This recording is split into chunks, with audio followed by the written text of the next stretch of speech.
Hanggang ngayon ay hindi pa pumipirma si Jenilyn Mercado ng bagong kontrata sa GMA Network. Buwan pagkatapos nag-expired ang nauna nitong contract. Gayunpaman, ayon sa malapit na aktres ay tiwala na siyang pipirma sa network sa lalong madaling panahon.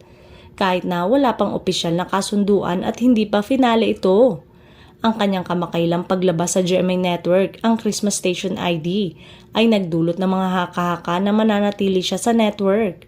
Habang waiting for her next project, naglalaan ngayon ang aktres ng mas maraming oras sa kanyang pamilya, lalo na sa kanyang bunsong anak, si Dylan, sa asawang si Dennis Trillo at ang kanika nilang anak na binatilyo si Alex, sina Jazz at Calix.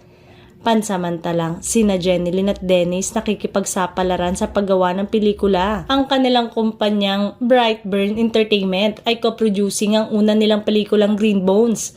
Kasama ang GMA, mga pelikula at GMA Public Affairs, ang pelikula na pinagbibidahan ni Dennis.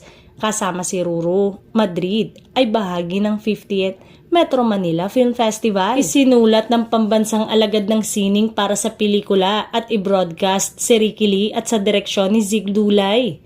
Ang Green Bones ang bagong kabanata sa mag-asawa sa kanilang karera.